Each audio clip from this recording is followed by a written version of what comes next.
right, folks, we got a loaded Monday for you as we will talk NHL playoffs, NBA playoffs. There may be a playmaker in the midst. There may be a quiet. I'm sorry. I'm just saying like this. I'd like to begin with the following statement. You're about to witness the strength of sports knowledge.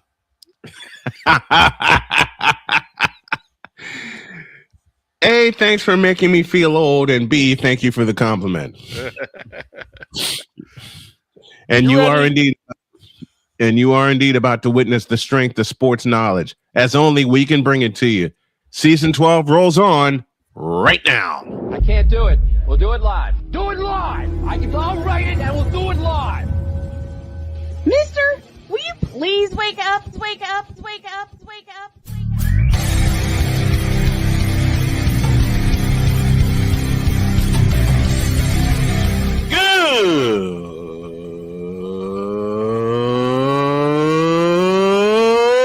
Good morning. Snowman here to all you Brock Purdy and San Francisco 49er haters. Shut up. I got to thank you, Shane. I mean, whatever happened to the games where breaking 100 points was, I don't know, unusual?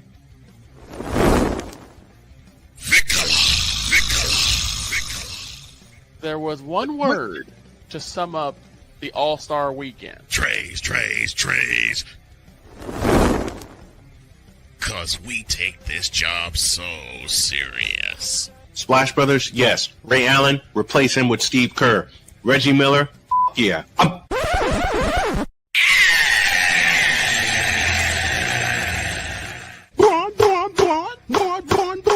What in the all types of blue hell?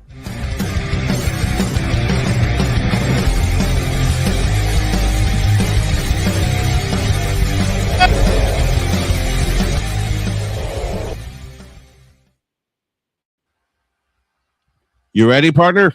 I'm ready. Let's do it. Good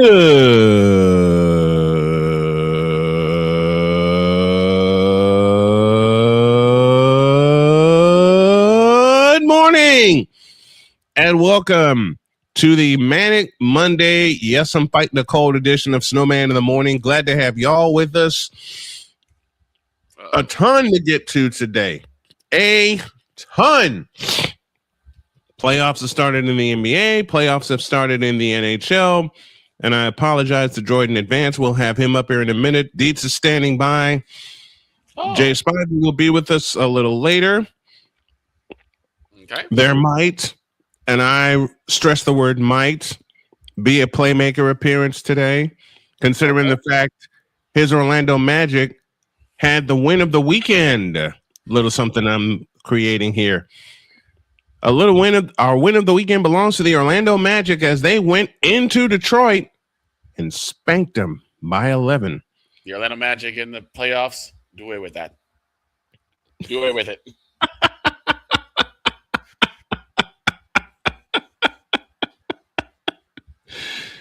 That may need to become a thing. Let's look in the Fanatics feedback zone very quickly. Zakia McCoy joins us. Zakia, where are you checking in from so we can shout you out properly? Napoleon Johnamite with us saying, how bad are the cuteness withdrawals today? Very bad. No comment. Very bad. No comment. And Napoleon borrows from you.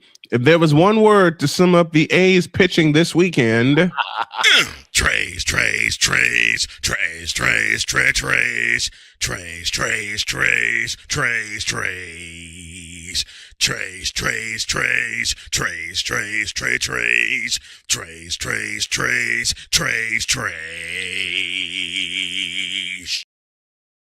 Sorry, Napoleon. I'm not. Sox took 2 of 3 from the Oakland A's. Should have been all 3, but we can't stop walking anybody, especially when you have Max bleeping Muncy, a 2-time World Series champion, walking off for them on Saturday in the 11th inning. But in a place, Northern California, that gives us a lot of pain, just like Minnesota, just like Kansas City, and a few other places, Milwaukee, Sox had 2 of 3. Milwaukee being another, Miami being another. But the Sox got 2 of 3 from the Athletics this weekend. So I am very happy about that. But we're going to begin with the NBA playoffs. Playoffs? Sorry, couldn't help it. And to help us with that, there's a royal waiting for us. Who's a royal? I can't even make that joke. You can't.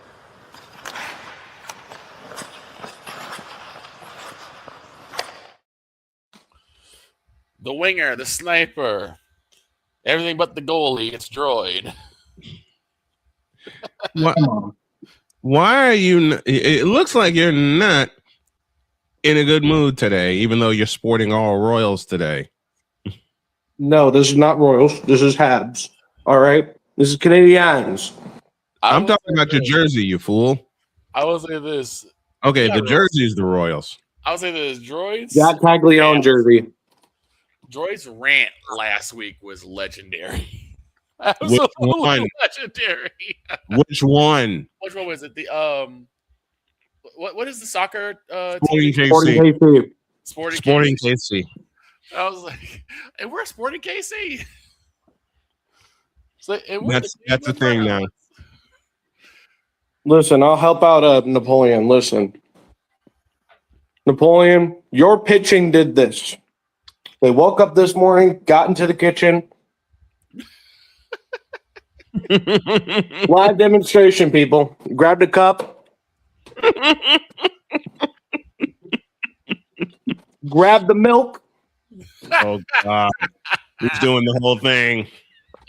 Poured themselves a nice glass of milk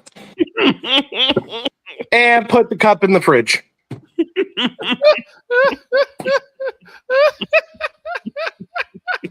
And don't forget the cherry on top. Put the milk in the cupboard. In the cupboard. That is what the Sacramento Athletics have done. I will say this: that is still more serviceable than. Never mind. I said we'd begin with the NBA playoffs, and I don't want to talk about it. We're gonna have to, but because here's the thing: an hour before game time, we were informed as Rockets fans that Kevin Durant was out, and then he came back. I'm sorry, what? And then it said right knee contusion, which I understand can happen. Oof. But now we're before game time? I don't know. That seems a bit suspicious to me. Right? To me, it seems like Kevin Durant is giving up on this Rockets team. You remember what he said about Jabari Smith? Mm-hmm.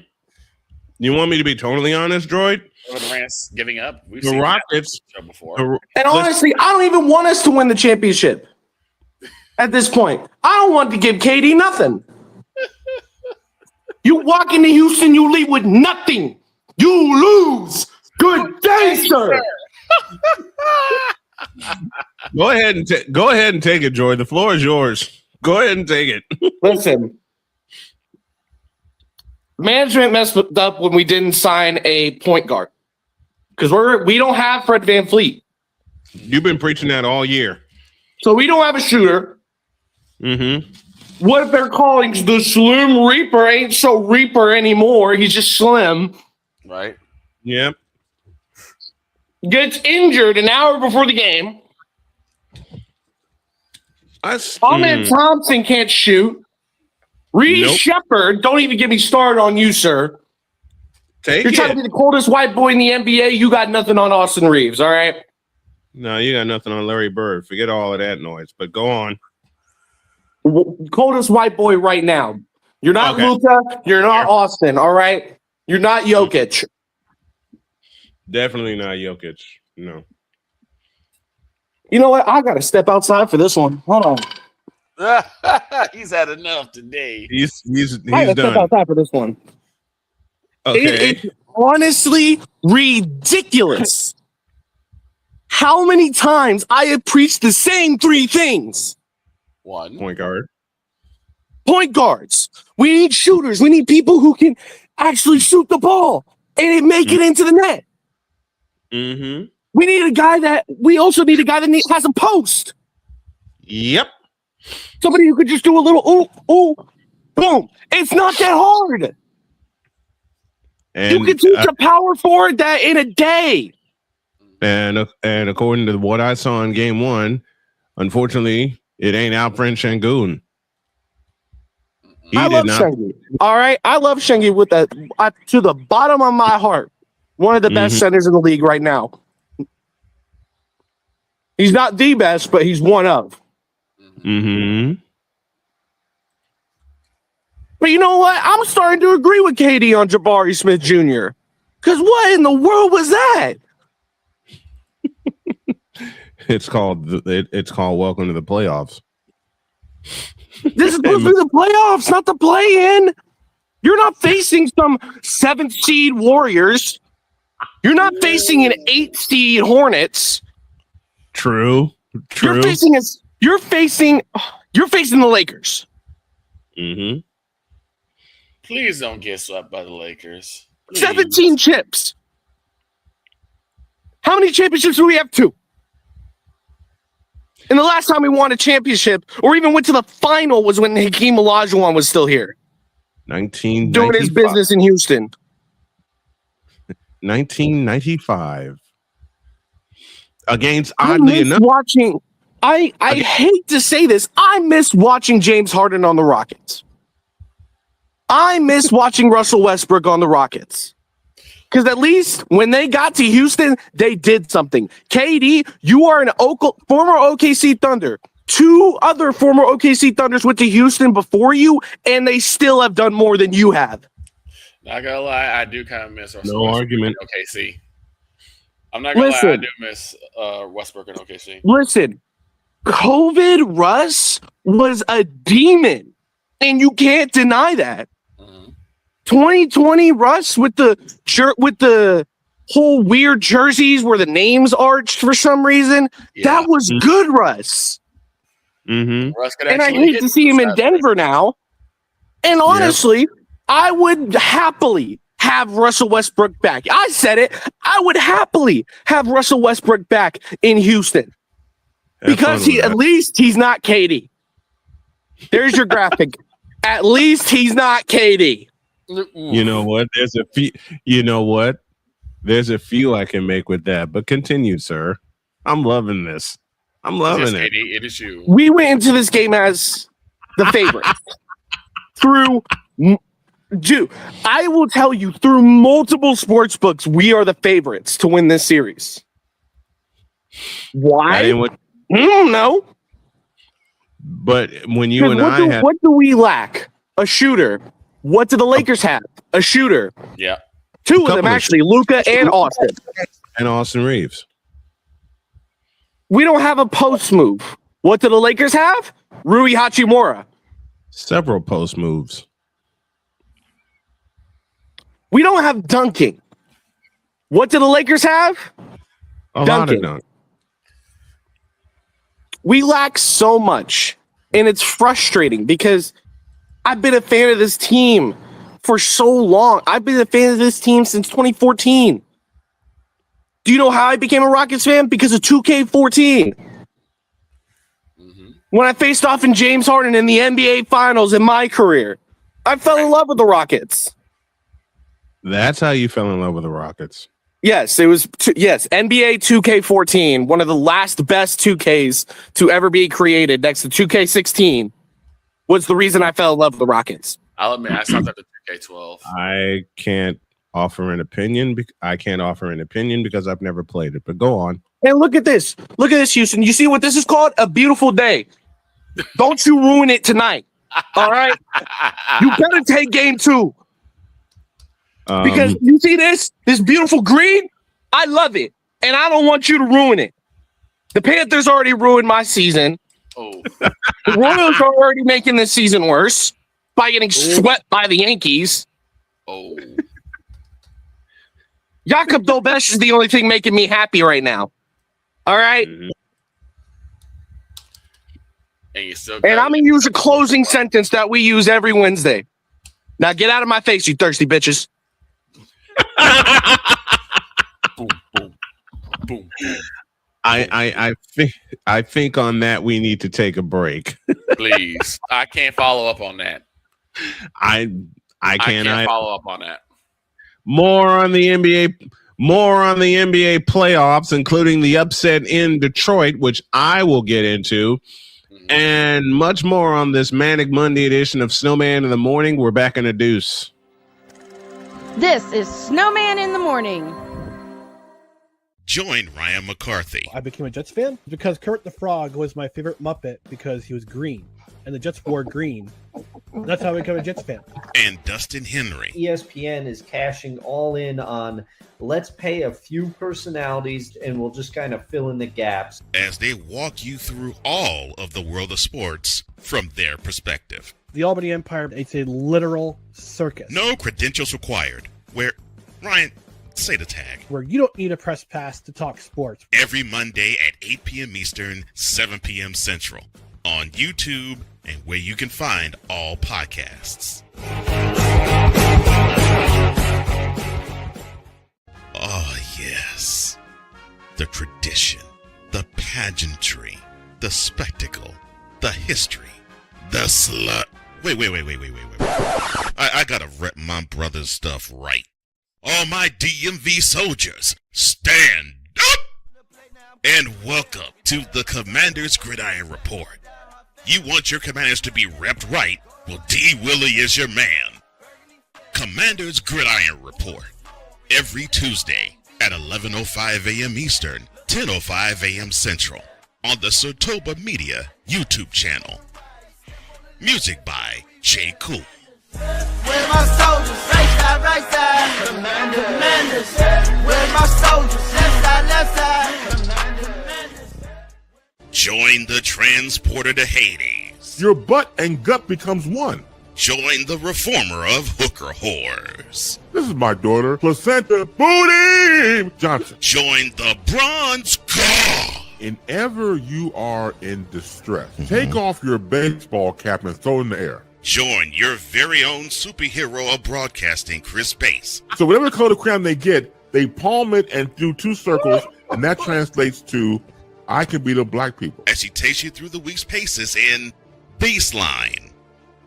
Live every Saturday at 8 a.m. Eastern, 7 a.m. Central, Pacific Time Zone people, just stay asleep when this is on live and just catch the recording. Oh, I'm sorry. Exclusively on the Chris Bass YouTube channel.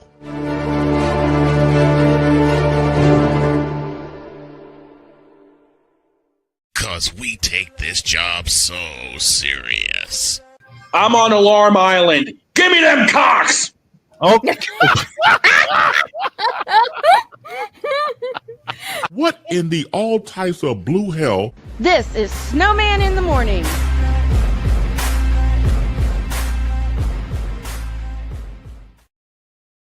And no dog, you will never let us down.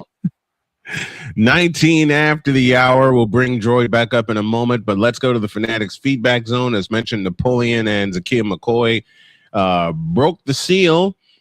I know, Napoleon, I realized it when I went to break talking about the wrong Max Muncy. I just saw Max Muncy and my brain went upside down. You saw Max Crosby. Yes, absolutely. Ryan McCarthy is with us, and he says to Droid, come join us on the misery couch. And of course, the cute Empress herself is with us today. The cute Empress of cute Empresses. And when she greets us, and sometimes you just want to hear her say, "Now get out of my face, you thirsty cheers." Well, she's gonna throw a couch at me. No, she's gonna throw a couch at me with what I got in mind. Especially when she says Chapel Bill now, which of course is Playmaker's line. McCarthy says, I thought this was Snowman in the morning. Right now, it's Droid in the daytime. Well, when he got started talking about his Rockets, I gave him the floor. He was gonna let loose. Genevieve says, I listened to all of that while inputting invoices, and she hasn't stopped laughing yet. Nope. Oh, listen, I know I'm going to get a couch thrown at me when I do this, but I have a message for you, Genevieve, and it sounds like this. Boat goes vintage, Genevieve-oso. I'm going to get yelled at. Yes, you are. The upset, as we're inside the NBA playoffs, right. We got NHL playoffs to talk about. What happened in Detroit? I have no idea. I'll tell you, Paolo Banchero happened in Detroit. Paolo Banchero spit that dog. I mean, I've heard all the doubts about, the Magic all year long. And a lot of it came, I will admit, a lot of it came from me. Then he went into Detroit and dropped 23 points. Orlando led that game from minute one, and they won game. They snatched game one from the top seed in the East. 112-101 was the final score in that one. Paolo Banchero did everything. Very even score. Well, also, you got to credit Franz Wagner, too. He did a lot that game. It may not appear on the stat sheet, but he definitely did a lot that game. Actually, it does show on the stat sheet. 7 it does. Floor, one of 2 from 3, 4 or 5 from the free throw line. All in all, 32 minutes and 19 points. He's doing the wrong thing. The whole team. 35 points in the first quarter for Orlando. And they offset 39 from Cade Cunningham. It was Cade Cunningham. Listen, we talk about team efforts. Yeah. Do we not? We talk about team efforts all the time. Last night in Detroit, it was Cade Cunningham and no one else. Right. It's Cade. I think the problem was, you needed Jalen Duren to step up. He's that big man. He's supposed to play the big man. He's supposed to be the guy that stops Franz Wagner. But no, did he stop Franz Wagner? Not a chance. How many points did Duren get? Looking at that right now as we do a little live research. He finished. Thank you, Lewis Black Jr. Wait, you curse. Right. Listen, this Pistons box score, and I never thought I would make this comparison again. And Victor, you've heard me make it several times. This box score reads like an old Bulls box score from the 80s. Right. And I'm not going to mention names. I'm just going to go down the list of the starters here. 17, 9, 8, 39. And we all know who got 39. And 8. 8. Never mind. People got 8. People got 8. You're telling me it's exactly what I thought was going to happen. Because the thing is, Detroit, when it comes to the playoffs, they choke. Yep. And you know what makes it so bad for Detroit? They're like the Raiders. They choke. I'm sorry, Napoleon. I'm not. They're like. And I'm sorry. I know Deb's gonna hit. Listen, I know Deb's gonna hit me for this, but they're like the Philadelphia Eagles this past year. Philadelphia Phillies this year. You know what? The Philadelphia Phillies are done. We'll talk more about that in the second hour. But I bring up this comparison to an old Bulls box score when they faced the Detroit Pistons. You'd see something like 11, 7, 8, 7, and 46. And we all know who got 46 in that game. Right. This is how this box score reads. This is how this box score reads. Every game on Sunday was decided by double digits. And I got a friend, if y'all do not follow Football Nation on YouTube, I suggest you do, because he tells the truth with everything that's going on, like we do here. Every game, yes. Who that came out of Memphis, Brian? Who are we talking about? On the Magic, there's this one fool that got traded to Orlando from Memphis. I forget his name. Desmond Bain. I'm looking at just from the box score, it looks like it's Cunningham, then it's Ben Simmons, and Ben Simmons. Ben Simmons. Yep. Cunningham was the only one starting for the Detroit Pistons. Ben Simmons. Right. It's like, I just make that comparison to that box score I read in 1989. At least in that one, it produced a win. This one, and I need to get this up here. Deeds is having trouble with his browser again. We don't know what's going on. I've had the same kind of trouble. We'll try to get him up here. But with that kind of box score and that kind of lack of balance, but see, here's a comparison. Before my other say, every starter for the Orlando Magic was in double figures. Boncaro had 23, Franz Wagner 19, Wendell Carter Jr., former Bull, had 17, Desmond Bain had 17, and Jalen Suggs had 16. Yeah. But they only played 4 off the bench. Well, when your starters get out to an 18-5 lead, right, they were in cruise control the entire way. Now, Detroit did come back and they got within a bucket several times during the game. During the broadcast. Yeah, exactly. Would you really want to call that game? You know what? I looked at that game. My wife looked at that game and she asked me the same question. Glass. Because I flirted with it because as I said all year, the top seed was the Detroit Pistons. Then the Orlando Magic show up and they do this.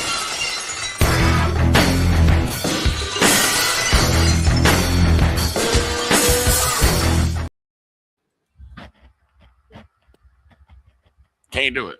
Well, I walked away when I did. Can't do it. Glad I walked away when I did. And the Detroit Pistons, once upon a time, couldn't be beat at home. Now everybody beats them at home. Well, let me refresh my sentence. The Detroit Pistons, once upon a time, couldn't be beat at home in the playoffs, whether it be in the Silverdome or the Palace of Auburn Hills. Now they can't win at home at all. No. Even with being the top seed. No. Game two Tuesday night. What started that Sunday was an old rivalry that ain't such a rivalry anymore.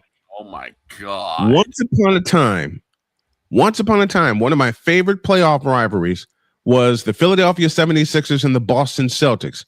Why all the star power? Some tells me dog is drunk after celebrating. Now you have Jason Tatum, Jaylen Brown, and no one else. Mm-hmm.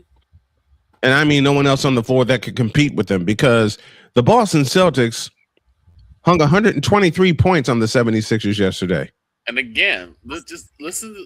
You got Oubre Jr. with 10, George with 17. Yep. And know what Max is going to do. We know Max is going to do. You know what? I don't know if I have it up here. I'll work on getting it up here.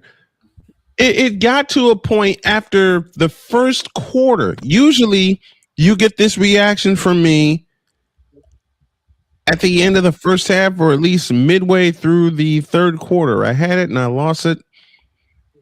And Victor, you moved things around in my truck again. No, I'm kidding. I found it. It got to a point yesterday in Boston where I walked away and said, we do not care.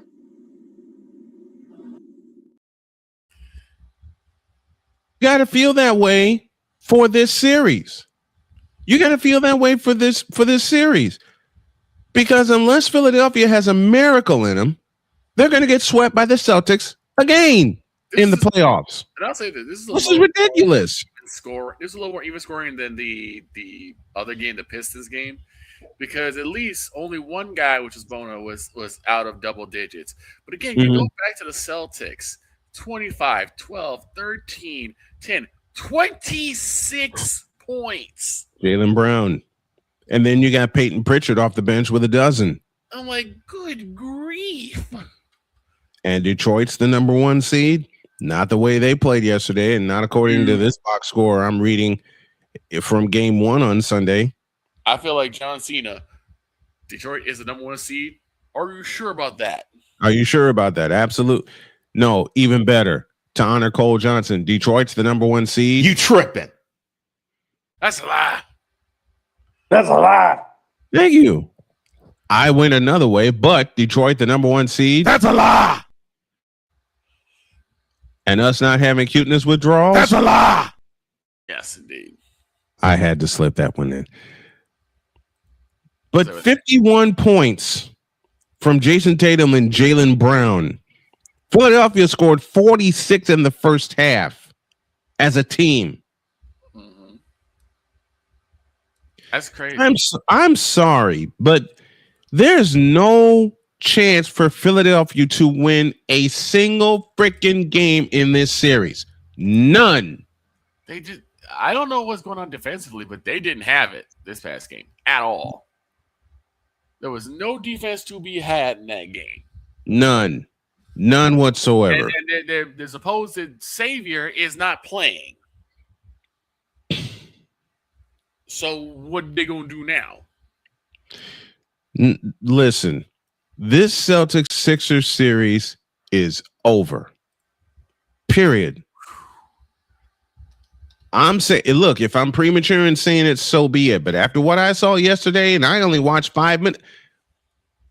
I'll say it is only the first game. Listen, let me say this in a way that Dietz would say it. And Dietz, I hope you're proud of me for doing it this way.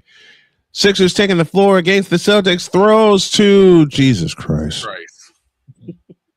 Oh, Jesus Christ. Even better. Sixers compete with the Celtics in this series. Who told this lie? Right. And then you got what Oklahoma City did to Phoenix. I don't want to even discuss that game. No, don't. And then you have what my pick to win the NBA World Championship did to the Portland Trailblazers last night. And I'm talking about the San Antonio Spurs. The Spurs look like the Spurs. 111 to 98. They too led from minute 1. Another high scoring game that I'm pretty sure Snowman's not going to want to hear about, which is Raptors falling to, of all teams, I don't want to hear it. Cleveland. The Cleveland Cadavers. I'm looking at Sunday's games. Victor Wembanyama for the Spurs, 35 points. And we're the Cleveland Cavs. We're the Cleveland. I'll say it better. Give me this camera. And we're the Cleveland Cadavers. I will say this. I will forever say Cleveland Cadavers because someone said it to me a long time ago. I know it's the Trailblazers. I know it's Portland, but if this game is any indication, Wemby is coming to his own real fast. Honestly, I do like the Trailblazers. I think they're really good competition for the Spurs. No, they're not. They're going to get swept. I'm going to say, well, even if they get swept, it's still. Listen, that's coming from somebody who literally says the NBA, quote unquote. True. But I'm just saying, I got a lot to say about the NBA. Yeah, listen, Wemby, I will say this again, and I will use this story. Wemby made a liar out of me. 3 years ago, when I went to see him play the Spurs play the Indiana Pacers, and a shout out to one of my dearest friends, and Bill Schoenig, who was the voice of the Spurs at the time. He has since retired. I wanted to see what the hype was about Victor Wembanyama. Right. Boy, did I see it that night and then some. Because I kidded around about Victor Wembanyama a lot. My only knock that was on Victor Wembanyama at the time is that he needed more strength, because I know what the Spurs do. They love to punch you in the mouth inside. Right. He was a little too skinny. Then I saw this kid. And everything changed. Then I saw this kid. And all that prevalent thought went out the door like any home run that happened this past week. That went out the door like Munetaka Murakami's grand slam in Oakland on Friday night. Oh. Which was killed. More on that later. Quote. But I still got some musings about the Sox. You and me both. Go. That'll be the second hour. That'll be the second hour. You know what? Dear Toronto, I love you, but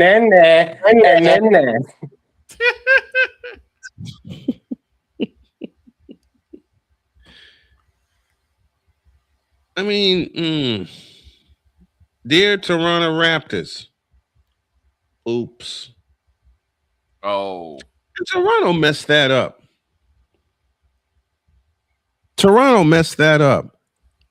was supposed to do all of us real NBA fans a favor and take care of Cleveland and have them say, and we're the Cleveland Browns. Yes, I purposely said Cleveland Browns. I know I messed it up, but it's a purpose. Not after what I saw. Not after what the hell I saw. And Toronto had chance after chance after chance after chance in that game. Chance after chance. And they blew it. Yep. And wound up losing by 13. There was not a close game from what I'm seeing so far in this first round of the NBA. And I know it's game one all over the place. I get it. But every game that I've read was decided by double digits. And my buddy Mario at Football Nation said it best. And the NBA wonders why they're losing fans and they're losing viewers. Yep. It's pretty freaking predictable. You know something? We're going to take a break, come back. I got a Snowman's take about the NBA that a lot of people won't like, and I don't care. And at the top of the hour, Victor and I both have musings about our White Sox. Yes, they took 2 of 3 in Oakland. Yes, they split in Kansas City, but it should have been a much better result for 2 big reasons. We'll get into all of that. Take a break. When we come back, me and the NBA are going to have a fight. We're going to fight. We're not going to talk. We're not going to muse. We're not going to shadow box. We're going to fight when y'all get back. This is Snowman in the Morning.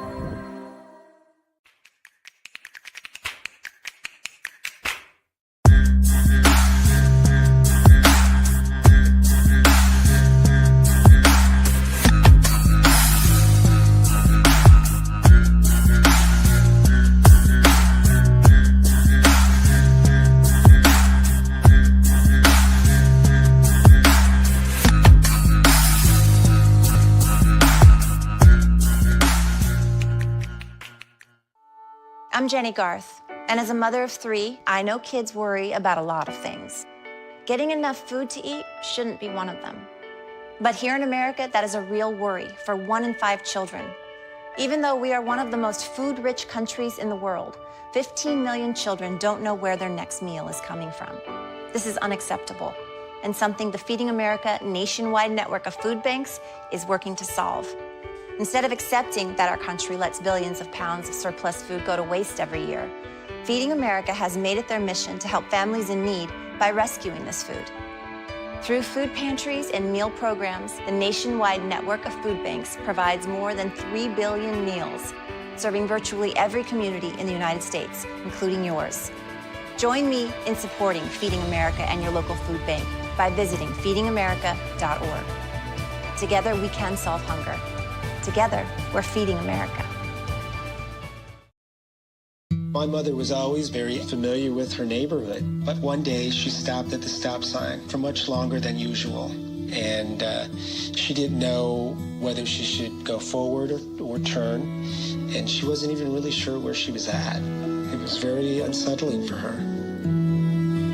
I felt so much better after my son told me, "Mom, I don't want you to worry or be afraid. I'll be there for you and we'll figure it out." 'Cause we take this job so serious. I don't have a suggestion as to anything but keep the bitch. Keep her. If she does not Wow. What in the all types of blue hell? This is Snowman in the Morning.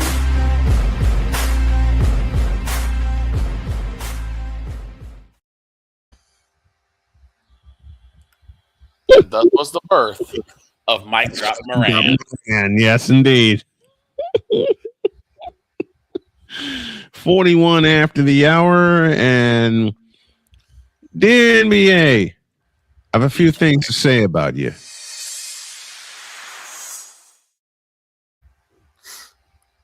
Give me this camera. I had so many people ask me this past weekend why I haven't done an NBA game since January when I did the Bucks and the Bulls. Right. It's pretty simple. The product right now sucks. Yeah. The product drives people away. The product drives old farts like me far, far away. Here's the problem. The NBA wanted to drive old farts like you away. Yes, they did. Thinking that they were going to be able to supplement that with newer fans. That has not happened. That will not happen. This, and DROIDD, this is nothing against you. This is nothing against you. In fact, you are excluded from my next sentence. That includes the 2K fans. Let me change that word. That includes the 2K community. Well, here's the problem. Most of the 2K fans, because I'm not into like the PvP aspect, but just the people who I used to talk to, they made like their own teams, and they would get like old school guys like, again, Moses Malone and Pistol Pete Maravich, and had them on the same team with Michael Jordan and Kobe and Right. KD and all that. So Right. it's not all bad. Here's my problem with the NBA currently. It's soft. I'm sorry. Would you use that word again, please? I could have swore you said something I've been saying for 20 years, and that the NBA is soft. It's SAWFT soft. You want to know how? Back in the day in the 90s, there was a little thing called hand checking. Let me also bring up this point. There's an F word that's been lacking in the NBA recently. Oh God! How dare you cuss on my show with the word fundamentals? He's gonna say it. KD lacks fundamentals. Reed Shepard lacks. No, I'm kidding. You ain't wrong. I ain't going back there. So there is no lie with that statement. None. Please continue. Because I'll go into some random music on that, and I don't want to right now. Now, even this camera again. Take it. Every game in the NBA playoffs so far, all game ones have been decided by double digits. And I piggyback off of my friend Mario at Football Nation. I would love for y'all to check that channel out. And the NBA wonders why the fans are leaving. And the NBA wonders why the fans are getting the hell out and staying out.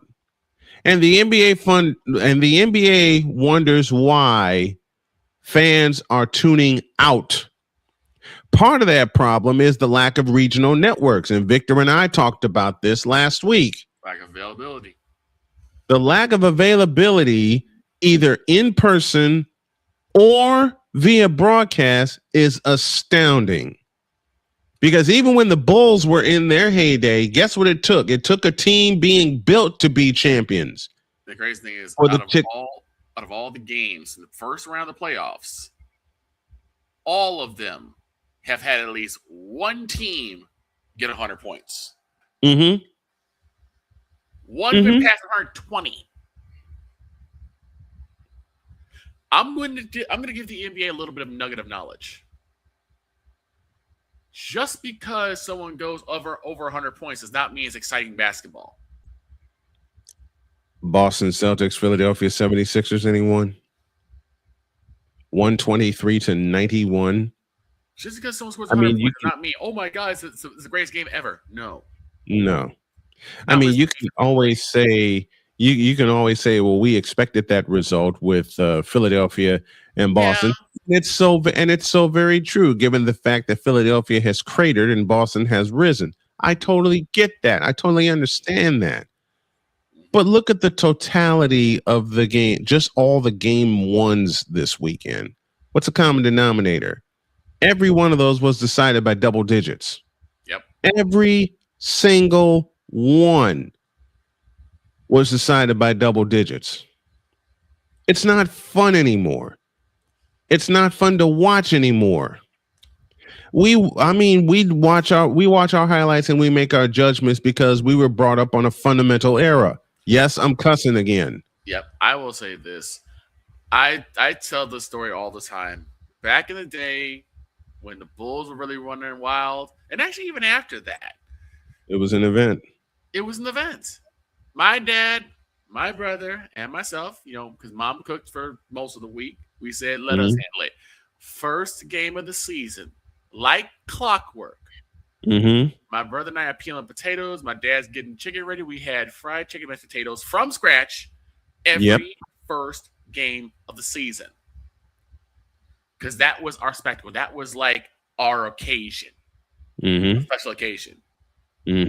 There's no special occasion for the NBA anymore.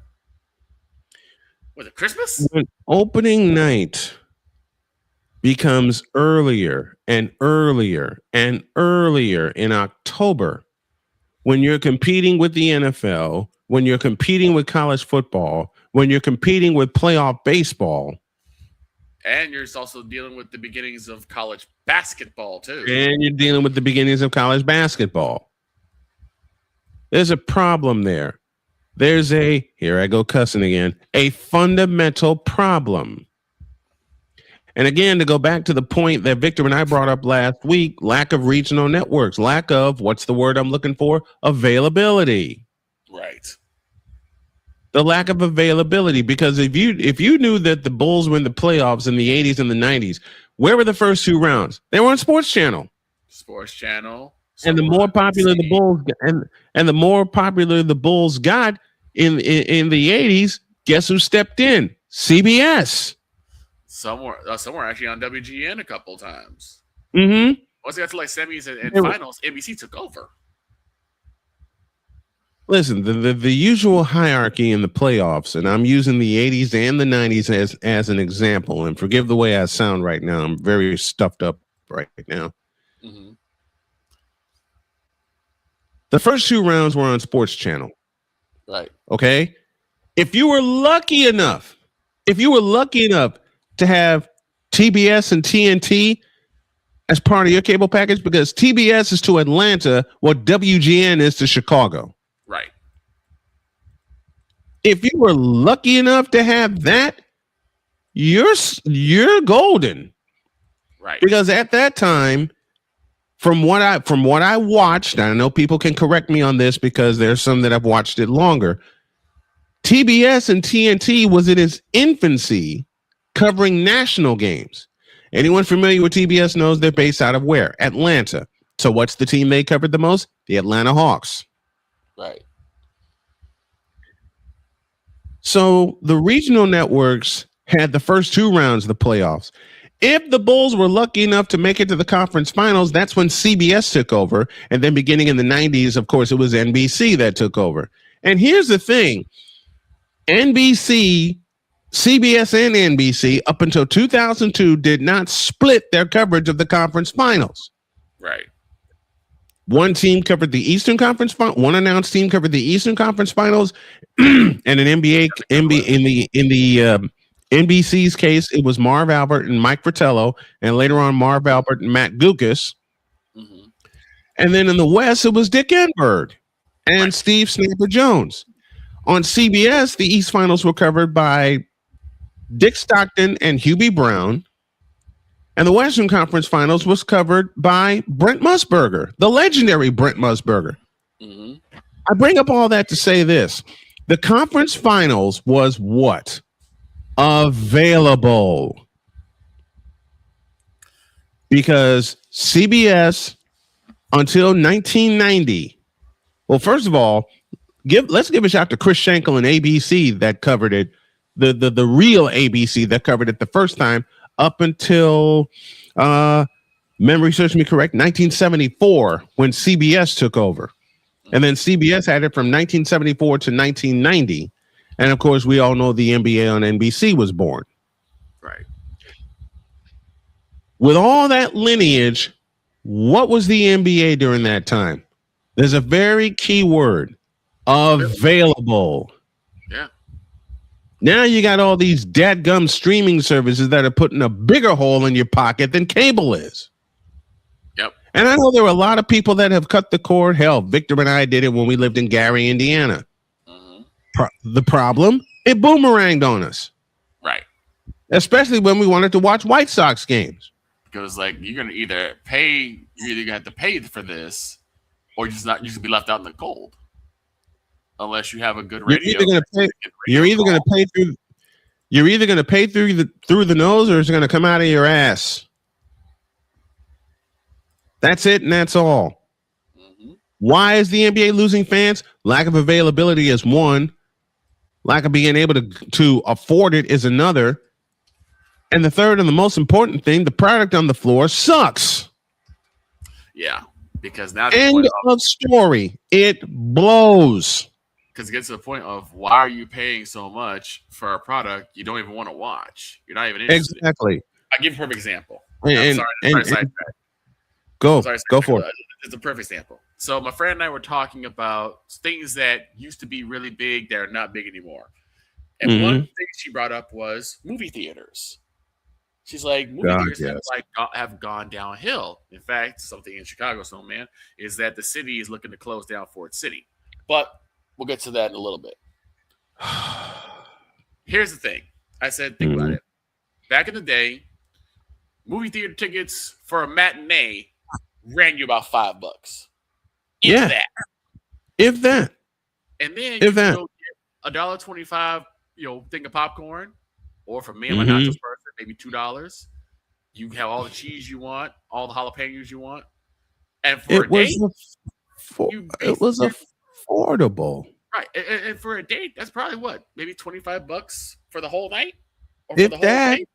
And then for the night, you might double it to like maybe $10 a ticket, but everything stays the same. Now, the last time I went was, I think I was watching Black Mass, which was the Johnny Depp movie. It was Joker. It was, and me and Bill actually went. It was $21 for a ticket, just for the tickets. No, thank you. And then it's enough for a small thing of nachos. It's another $10. You get two things of cheese and another $2. And I'll add this, because the last time my family and I went to a movie theater, I want to say it was 3 years ago, and that was an arm and two legs. Right. And the serving sizes at the theater got smaller and smaller and smaller. And then to top it all off, most of the movies in the movie theater suck. So you start to you have to question, why would you pay out the nose for something you know you're not going to enjoy? It's the same thing with the NBA. Same thing with the NBA. Great point. I told you before, my father, he watched NBA during the Bulls era religiously. Didn't miss a game. Now, he doesn't watch NBA at all. At all. And if my dad was here, he'd tell me the same thing. Hell, I can tell you my dad stopped, but not just because of his health going bad. My dad stopped watching the NBA about the same time I did, which was 2002. And you question the great screw job. Yeah. If y'all know, if y'all remember the Western Conference Finals in 2002. Yep. You question of why would you subject yourself to paying a lot of money? And the funny thing is, the NBA back in the 90s didn't have any money woes. Michael Jordan of that. Animated available. So why is it now that everything's behind a bleep paywall? Is the NBA all of a sudden having money troubles?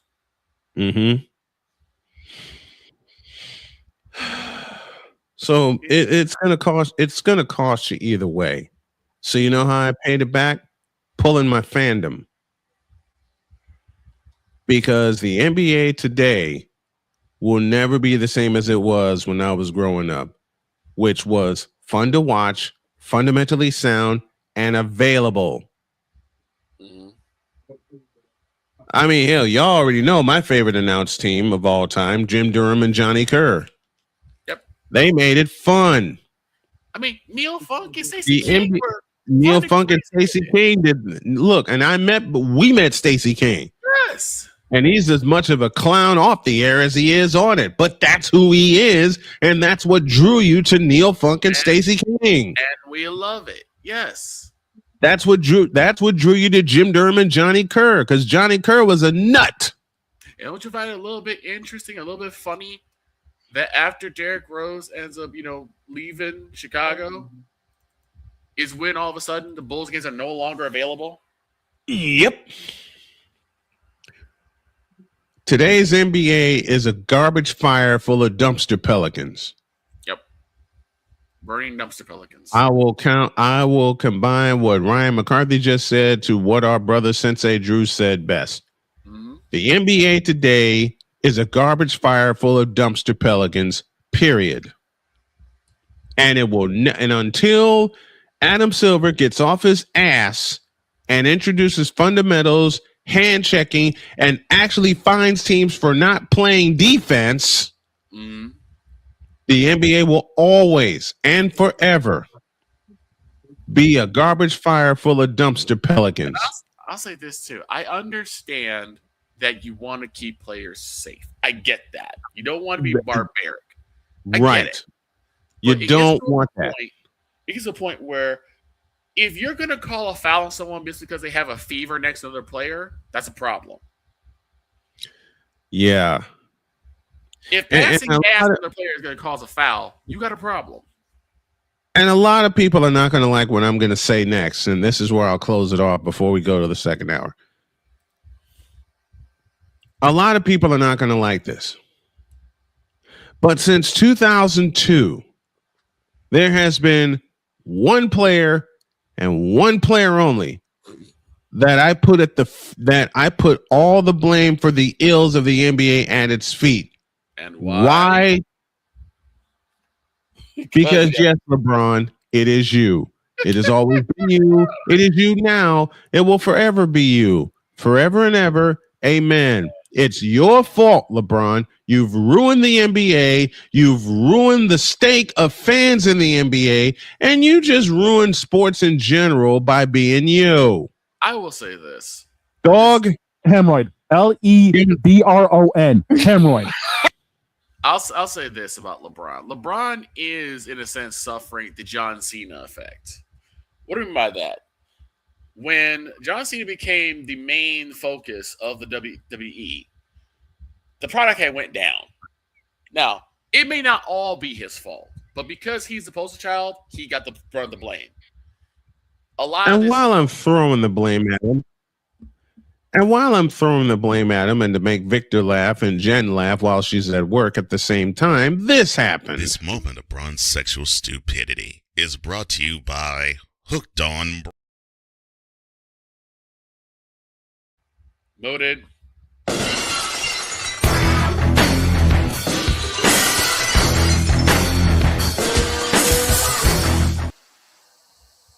If you really, and I also know that I'm going to be told this: use a troll. Troll. Use a troll. Troll. Use a troll.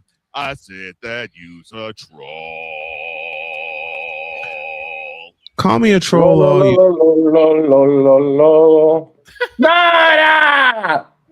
Exactly. I'll put it like this. Call me a troll all you want. Call me every kind of hater yet you want. I know what's going on from the 1980s to the 1990s to 2000 with the great screw job in 2002 to now. It is fallen down the freaking toilet. Period. I'll say this. And until you improve the basics, don't even talk to me. Yeah. I'll say this. I don't even think I can even put it at LeBron's feet. I put it at his fans' feet. LeBron is doing what he needs to do. I can't fault someone for that. What I can do is fault the slew of fans who do not pay attention to the game, who don't look at the ebbs and flows of the game, who only watches the highlights, who prompts up ESPN, who prompts up Facebook as their mecca. And then they pop up on YouTube thinking they're the greatest thing to broadcasting, which gets on my nerve. Nick Wrong, Ryan Hollins. You know what? I'll borrow from Wise El Jefe. Now, do I encourage this? No. This is a joke that Wise came up with. But we just need to all line up, have Nick Wrong and Ryan Hollins and a few others that suck LeBron's all the time. We just need to line up and sock him in the face. That's a joke from Wise El Jefe. Anyway, that's Snowman's take. What's yours?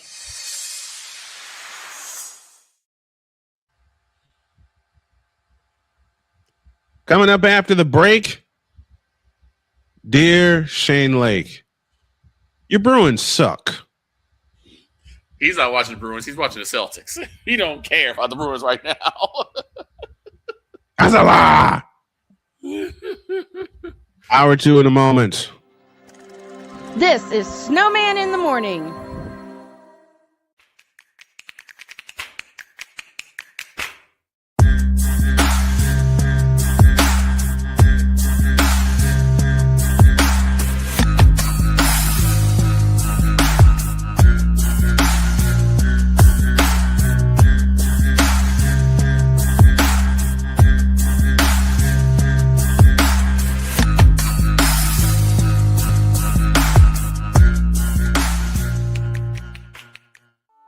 I'm Jenny Garth, and as a mother of 3, I know kids worry about a lot of things. Getting enough food to eat shouldn't be one of them. But here in America, that is a real worry for 1 in 5 children. Even though we are one of the most food-rich countries in the world, 15 million children don't know where their next meal is coming from. This is unacceptable, and something the Feeding America nationwide network of food banks is working to solve. Instead of accepting that our country lets billions of pounds of surplus food go to waste every year, Feeding America has made it their mission to help families in need by rescuing this food. Through food pantries and meal programs, the nationwide network of food banks provides more than 3 billion meals, serving virtually every community in the United States, including yours. Join me in supporting Feeding America and your local food bank by visiting feedingamerica.org. Together, we can solve hunger. Together, we're Feeding America. My mother was always very familiar with her neighborhood, but one day she stopped at the stop sign for much longer than usual. And she didn't know whether she should go forward or turn, and she wasn't even really sure where she was at. It was very unsettling for her. I felt so much better after my son told me, Mom, I don't want you to worry or be afraid. I'll be there for you, and we'll figure it out. 'Cause we take this job so serious. I don't have a suggestion as to anything but keep the bitch. Keep her. If she does not,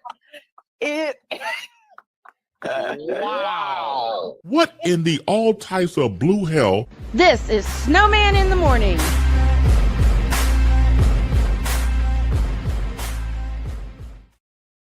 How do you break down a whole group of guys in one sentence? That. Keep the bee. Thank you, Allie. And she said that with a bone straight face. Then she saw us all cracking up. She said that with a straight face. 11:04, and we owe you an ID. This is Snowman in the Morning. You're listening to WJKS-TV, your Hoosier Sports Home and Indiana Sports Hub play-by-play voice. You're listening to WHER-DB, your radio home and voice of the Carolinas. You're listening to WBWS-DB, your new Chicago Sports Hub radio voice. It's the Worldwide Sports Radio Network. You're listening to WQVZ, 1700 AM Mission Radio. And fellow Ashanti need to go to hell. That's what. Here, bronsexuals. Well, that game sucked. I'm on Alarm Island. The is that? Shut your mouth. You like that? I like that. You fool! We need to see. Now get out of my face, you thirsty bitches. The utter blasphemy.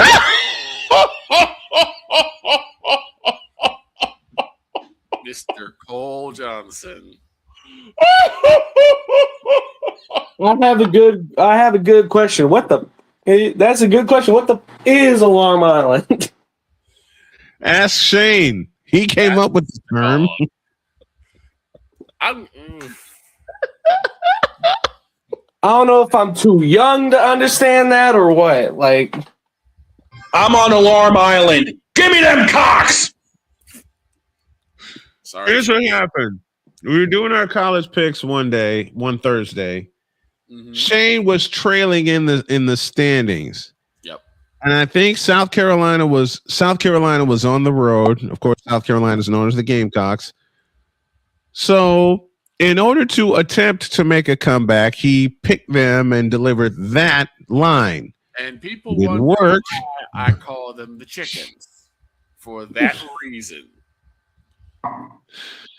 Did the Gamecocks win that weekend? Huh? Did the Gamecocks win that weekend, though? They got blown out. Nope. They got blown to smithereens. But y'all got a meme out of it, so that's good too. You know what? I think I'm going to turn those into videos. Turn our station breaks into videos. All right. We got something to do, and that is the Snowman SeatGeek Sports Board Cutie Empress update. We'll start in the NHL from Saturday. It was the Hurricanes over the Senators 2-0. Wild over the Stars 6-1. Game 2 is tonight. Yours truly will put the headset on for that. And the Flyers beat the Penguins. Wait, excuse me, you're going to call what game? I'll tell you in a minute. Yesterday, it was the Golden Knights doubling up the Mammoth 4-2. Avalanche over the Kings 2-1. In overtime, DROIDD's Habs defeated the Lightning 4-3, and that was on the road. Habs. I'm going to give a big shout out to Rahil the Thrill, one of the senior writers for an NHL website. Rahil, that's Rahil's Habs, not my Habs. That's your Habs today because you have the hat. And it was the Sabres. What hat? I don't know what you're talking about. I'm not wearing nothing. You were this morning, and I have evidence. And to finish off the Sunday night, it was the Sabres over the Bruins in comeback fashion. They scored 4 unanswered goals before the Bruins put one in net. Final was 4-3. Tonight, the Ducks and the Oilers, Flyers and Penguins play game 2. Ducks and Oilers is game 1.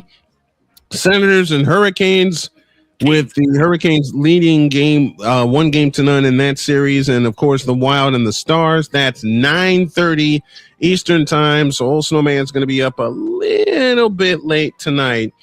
But I'm making sure that I get all the rest and research done that I can. The NBA playoffs began this past Saturday. It was the Nuggets over the T-Wolves, 116-105. Cavaliers over the Raptors, 126-113. It was the Knicks over the Hawks, 113-102.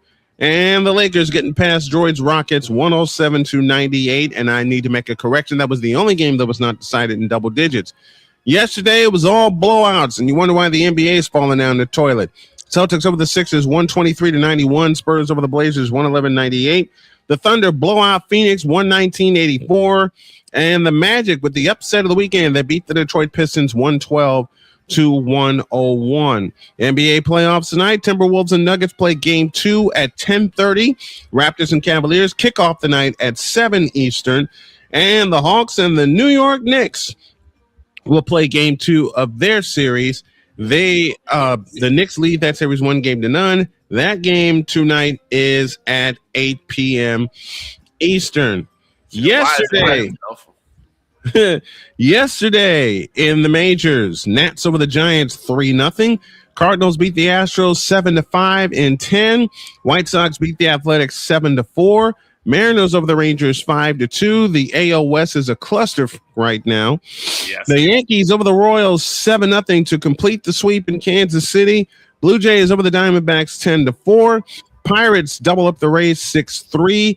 It was the Cleveland Indians / Guardians over the Orioles 8-4. How'd we lose to those guys? The Fish beat the Brewers 5-3. Reds get 3 in the 10th, and they beat the Twins 7-4. The Cubs come back and beat the Mets, and the sorry Mets have now lost 11 in a row. 2-1 the final there. It was the Rockies over the world champion Dodgers 9-6. Padres over the Angels 2-1. Tigers beat the Red Sox 6-2. And the Philadelphia Phillies season is over. They lost to the Atlanta Braves, and the Braves sweep that series by a final of 4-2. Tonight, 6:10 sees the Astros travel to Cleveland to take on the Guardians. The Cardinals and the Marlins at 6:40, 6:45. The first place Braves travel to Washington to take on the Nationals. 9:38 sees the Blue Jays and the Angels. 9:40 sees the Athletics and the Mariners. Tigers and Red Sox already underway, and there's no score in the top of the first of that game. 6:40 sees the Reds and the Rays. Royals host the Orioles at 7:40. All times are Eastern. Also at 7:40, the Phillies and the Cubs go at it at Wrigley Field. And the Phillies, you have one job, okay? And the world champion Dodgers at 15-6 take on the Colorado Rockies. And that is your Snowman Scoreboard SeatGeek Cutie Empress update, brought to you by SeatGeek, where fans can fan. Use the code Snowman for $20 off of your first purchase. That's only through the power of SeatGeek. Clark Goodlow is with us saying, "Go Sacramento A's." He says, "Great sports great sports commentary." Doggone, I can't talk today. He says, "Snowman and the wonderfully wicked humor." Gotta love it, man. Look, I don't come up with some of this stuff. The crew helps me with that. It was 3 past Swayman in the third period. Yeah, man. And Caleb Hernandez, Dietz's pick of the week, because you know we have to draft this week. I'm not going to read that. You got hit with that one. Napoleon says the NBA is trash because of a certain. Napoleon Johnamite says the NBA is trash because of a certain false goat, which I will explain more on Wednesday. And you know McCarthy's comment, which started that whole rant, because today's NBA is like a garbage fire. It is unwatchable. Ain't that the truth? And, it really is. And people wonder why we do nothing. Most people do nothing but highlights. All right. NHL playoffs are in full swing. Canes and 5. And shut up. Aho gelada, not chamada, Canes and 5. That's the Blake Hammer. Droid, you're gonna need to move. Droid, you're gonna need to move your camera because we're coming to you next.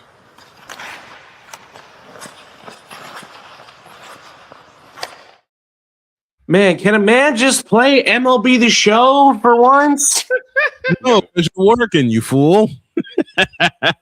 No, I'm not even on the clock. Listen, I am going to say this is one of the best first 7 games of the NHL playoffs I've seen in a long time. That's why I'm doing hockey and not the NBA tonight. Let me get this read in for you. Let me get this read in for you, Droid. Droid's Power Play today is brought to you by Fanatics. Whatever team or sport that you represent them well using Fanatics. Use the code Snowman for $20 off of your first purchase. That's only through the power of Fanatics, where fans can fan. You know, Dean Fit. Dean for first responders. There you go. There you go. Already, he's been here for a long time. The NBA equals Jets season. Give me this button. It's Damian Hernandez. Dead to the field, and it's out of here. Let me. Where is that button I'm looking for? Damian, for your comment, and we all agree with you. Here you go.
Yes, indeed. Droid, I tell you what, man. The first games of these playoffs in the NHL, awesome. Absolutely awesome. I mean, I it's the combination of goaltending in this playoffs. It's the goaltending. Yep. I mean, I can probably, let's see, if I have the ball knowledge I say I do with hockey, I think I should be able to name every starter. So for the Anaheim Ducks, you got Lucas Dostal. For the Edmonton Oilers, I believe it's Tristan Jarry, the man they traded for out of Pittsburgh. For the Utah Mammoth, it's Karel Vejmelka. For the Vegas Golden Knights, I thought Aiden Hill, but it's actually Carter Hart. Because Aiden Hill is out with injury. Colorado, ooh, this one's always tough because it feels like Colorado's changing their goaltender every year. It's almost impossible to keep up with. Last I knew, it was Georgiev, former Ranger. But I think also Scott Wedgwood is a Colorado Avalanche. Correct me if I'm wrong. I could totally be wrong about that. Avalanche goaltending is not my strong suit. We'll just say that. The Stars, it's Jake Ottinger. For the who got blitzed on Saturday night. The Minnesota Wild. I think they're going with the young rookie Jesper Wallstedt as their starting goaltender. Philip Gustafsson backing him up. I believe both of them are Swedish. The Swedish duo, one of the greater duos of goalies in the league right now. We miss, honestly, even as a Panthers fan, I miss the Jeremy Swayman, Linus Ullmark duo, probably just as much as Shane. Scott Wedgwood and Mackenzie Blackwood. So I did get Wedgwood right. I do remember Wedgwood. Right. Oh, yeah, because Georgiev is in San Jose now, and they were eliminated. Okay. And the Los Angeles Kings, I think it's Peterson, but I may be wrong because I'm still stuck on Jonathan Quick in LA. So, and a shout to the great Jonathan Quick, who retired. He has retired officially from the NHL. One of the greatest careers in goaltending, up there with Marty Berger, Patty Waugh, what's his name? Eddie Belfour. You know, you got to put him up there. Eddie the Eagle Belfour, Corey Crawford, and Jonathan. I don't know if I'd say Corey Crawford is a Hall of Fame goaltender. A lot of that Chicago Blackhawks team was Jonathan Toews, Patrick Kane, and Duncan Keith. But you said it yourself in the conversation we had recently. You may have all that firepower, but if you got no one in the net to back you up, then doesn't matter. Listen, he was a Tim Thomas, all right? He was mid enough to the point where the defense didn't have to do much. Corey Crawford, I believe. I don't know if Corey Crawford will be elected to the Hall of Fame. That part I don't know, but Corey Crawford does. His name is forever cemented on 2 cups, so it doesn't really matter if he makes the Hall of Fame or not. He technically is still in the Hall of Fame, just on the cup. Just so like I could say, oh yeah, Sergei Bobrovsky's in the Hall of Fame because his name's on the cup twice. Like you can say the same thing about any goaltender who's won 2 cups and not in the Hall of Fame. The goalies in LA, according to Ryan McCoffey, are Darcy Kemper and Anton Forsberg. Ooh, that's probably why. I haven't heard Darcy Kemper's name since he left Washington, so he's very under the radar goaltender, and I didn't really remember him, which is very bad because I remember if I remember Darcy Kemper's career, he was in Arizona for the longest time, and then he left to Washington, and then now he's in LA. Do me, I need a favor from you, Droid. What's that? What is the best website where I can grab starters? Because I got starters. Daily Faceoff is where I get all my starting lineups, but also keep an eye on Twitter. If the Panthers ever make the playoffs again, you know, Jameson Olive is one of the best resources. Anybody who writes articles for the respective teams. So when you're going through articles on team websites, check the names, see if they've done lineup updates or starters in the past. Right. I personally, like an hour before the game, I check the app called Real, REAL, and they give me the starters, the expected starters, confirmed starters, etc. Okay.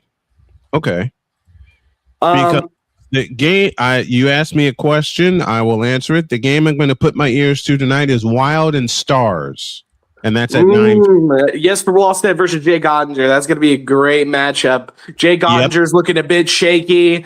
The Minnesota Wild with Quinn Hughes and Kirill Kaprizov and Joel Eriksson Ek are looking absolutely amazing. It's my series to watch in the West next to Ducks Oilers.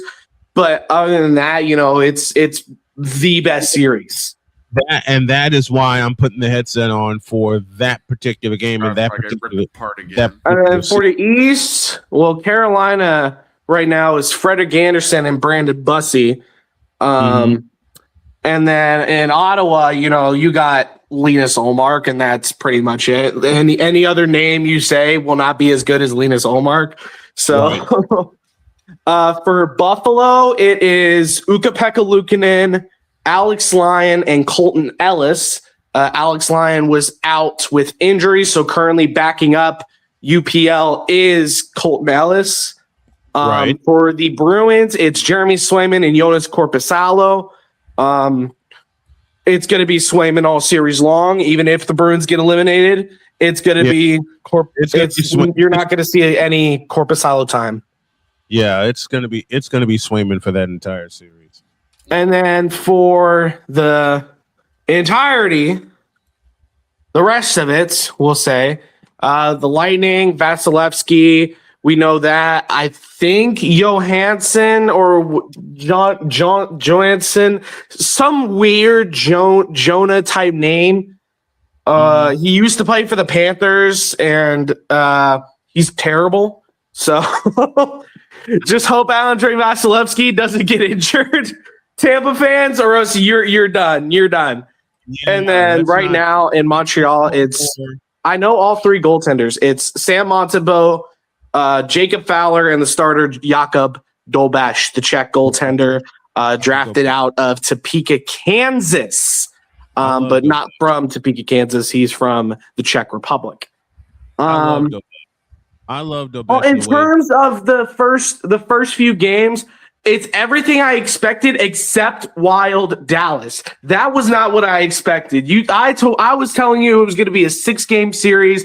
Dallas was going to win it. And right now it's looking like it's going to be a 5-game series and the Wild are going to win it.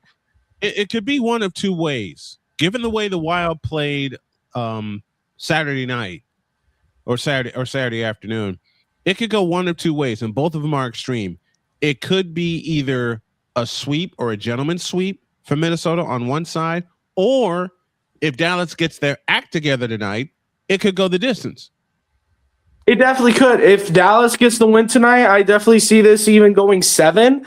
That's going to be the big if Dallas can get in and get out with a win. They have to split in Dallas, and they must win tonight. This is one of the earliest must wins I've seen in a long time. But if Dallas doesn't win tonight, they're in trouble. My big question mark right now, Brian, is actually the Colorado Avalanche is my biggest question mark right now. Only beating the LA Kings by 1, I believe, because I believe it was a 2-1 final or 2-0 final. 2-1. That's not a question for me, because to borrow from Magic Johnson, whether you win by 1 or 21, you're still up 1-0. And the Avalanche defended the home ice. Now they're going to get a challenge. I believe they're going to get a challenge and a half from the Kings. But listen, we've seen from the Oilers, the Kings do not go down easily. They will not bend the knee to anybody who is claimed better than them. That's always been their mentality. And I think Artemi Panarin and Anze Kopitar, his final season in the NHL, we will miss you, Anze. Once it's all playoffs is over, Anze Kopitar will officially hang up the skates. He has announced not too long back. And For those who have been growing up with the NHL for as long as I have, we all know Anze Kopitar is at least a top 10 center of all time. You can argue with me on that if you'd like. Anze Kopitar, as long as I've been watching the NHL, is synonymous with the Kings. You cannot mention the Los Angeles Kings without mentioning Anze Kopitar or Jonathan Quick, who just recently retired. There's three names in LA you cannot forget: Drew Doughty, Anze Kopitar, and Jonathan Quick. Those are the three, and Alec Martinez, if you really want to get specific, because the iconic Doc Emmerich call the Stanley Cup Martinez. Everybody remembers that call. I do. I sat there and watched it. I sat there and watched it. That was the last time New York fans had even a little bit of happiness. Yep. The last time Ranger fans had any kind of happiness. But I also want to take a peek at this Ottawa Senators series. Do you know what the first action of the Ottawa Senators series was? And that was? A fight. A fight. As soon as the puck dropped, the captains duked it out. Jordan Stahl and Brady Tkachuk threw down the gloves and started throwing punches. Entertaining, I'll tell you that. I mean, but my big question is actually on Frederik Andersen. Yes, he got a shutout, but he's been so shaky all year long, and I just can't see Frederik Andersen being that guy for the Canes. I think Ottawa maybe wins the next. If Ottawa wins the next two, you're going to see Andersen gets pulled out. Brandon Bussey will lead the Canes all the way to Game 6 in a win. But will he get pulled if he wins Game 2 tonight? If he wins Game 2 and he lets up less than 3 goals, he's in. Mm-hmm. But if he loses this game and loses the next game, I'm pulling Freddie Andersen out. I'm putting Brandon Bussey in. Brandon Bussey is infinitely the better goaltender over the two. I don't know why they started Frederik Andersen. I get it. Playoff Freddie. We love him, but still. Well, we'll see. As Chris Berman says best, that is why they play the games. Yes, pause for a break. When we come back, on this day in sports history, and a lot of fans I know will remember what I'm going to talk about. And there's a little baseball to be talked about, as Victor and I have some musings. Remember a show, Victor, we used to follow called Baseball Musings? Yes, I do. Let me quote this. Black men talking baseball? Shut up. You better believe we do. And thank you, guess what, mother truckers? You thought I was going to say it. Black men talk baseball, and you're going to see it with Victor and Brian. Have a good day, y'all. Back in a deuce. This is Snowman in the Morning.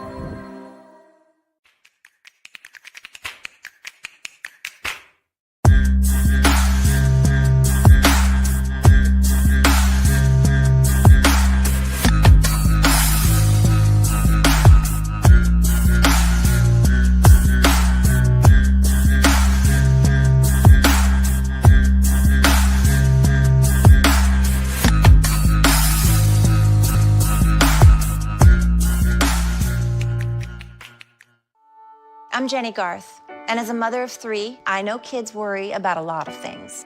Getting enough food to eat shouldn't be one of them. But here in America, that is a real worry for 1 in 5 children. Even though we are one of the most food-rich countries in the world, 15 million children don't know where their next meal is coming from. This is unacceptable, and something the Feeding America nationwide network of food banks is working to solve. Instead of accepting that our country lets billions of pounds of surplus food go to waste every year, Feeding America has made it their mission to help families in need by rescuing this food.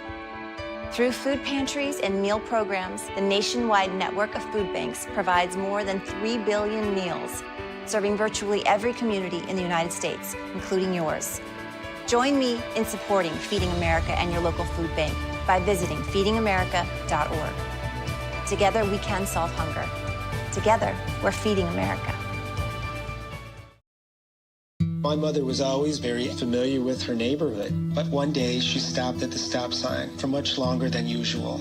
And she didn't know whether she should go forward or turn, and she wasn't even really sure where she was at. It was very unsettling for her.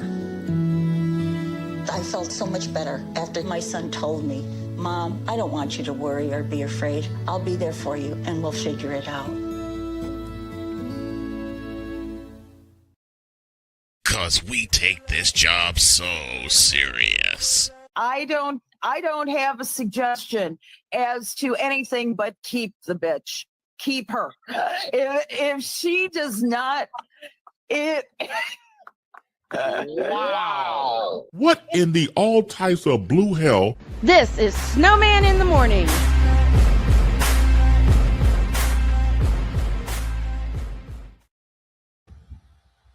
Lord have mercy. And you're going to hear from her later this week. Allison Moran, Mike Drop Moran, will join us on Friday. And folks, John Leahy will join me for Mike to Mike. You'll see that Thursday morning. And one of these times we will have the great Ryan McCarthy on the show as well. And folks, we are 4 days away from the NFL draft and the hilarity that will ensue there. And if you want to get some if you want laughs, the real coverage, if you want the real coverage, the laughs and everything, check out Snowman Multimedia for the NFL draft for the first round. When we did the first round of the draft last year, I watched it. And Bay was with us. I've watched it every single day. Same. To this point. Same. My friend was, don't say that. Don't get me up. Don't get me up. Don't get beat up. And then he would mute him, and then he muted himself and cuss. And cussed. Exactly. Oh my gosh. 33 after the hour. And oh hell. This is a combination effort, folks. Mm-hmm. If I can find the darn thing. Uh-oh. Which unfortunately I can't. But I'll do it. I don't have it. Oh, okay. Because you know why? I don't have your element up here because I'm giving it a refresh. Okay. But I can do this. Black men don't talk baseball. Bitch, are you for real? Who told this lie? Man, Victor and I have been talking baseball together since we've been friends. Yep. Now, I got a question from my beloved Chicago White Sox. And I'm going to need a button here. Hang tight. Uh-oh. And while I am pressing that button, we got everything. Oh, wait a minute. You know what? There's an update that I didn't do. Oh. And it comes out of San Francisco. And it goes like this. Okay. 12th Pro Bowler Trent Williams put. Oh, Trent Williams is saying put. Okay. Wouldn't expect him to go anywhere.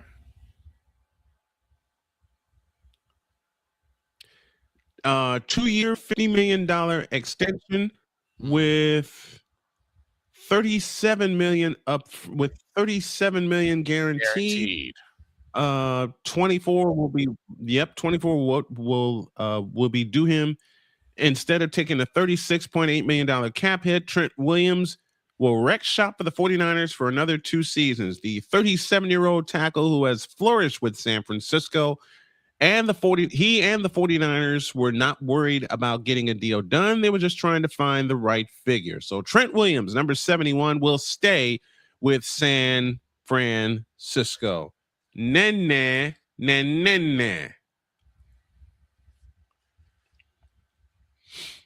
Who was that aimed at?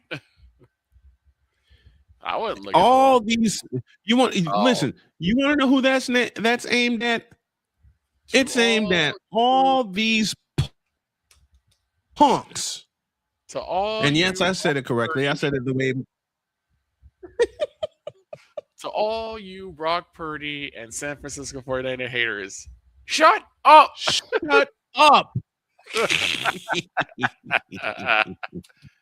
I tell you a funny story. When I did the Bears 49ers game, Damien, bless his heart, was hanging out with us that night. Okay. And he threw all kinds of stuff at me to try to get me off my game. And that night, it normally doesn't work, but that was the second game last year. I said, nope, I'm not doing it. Then the game got started with a pick six, and I said, I better put the headset on. So I did. Mm-hmm. San Francisco won by the skin of their ass. Yes, they did. And Damien, bless his heart, said, you know what? They actually showed me something. And I started laughing. And I know Damien meant it, and Damien and I go back and forth all the time, but I love the brother as a friend, okay? Love him dearly. And the next day, I sign off. My wife's teasing me, saying, oh, I think he's getting loud because his 49ers just won, because I didn't realize my daughter was asleep. Oops. Sorry about that, Sonia. But the next day, I hop on here, and Damien just goes, damn it.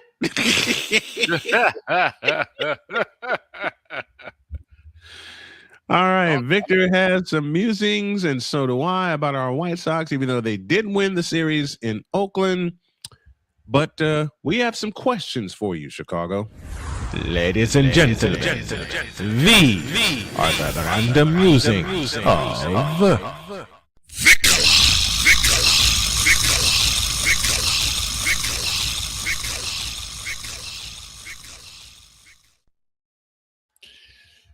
and this.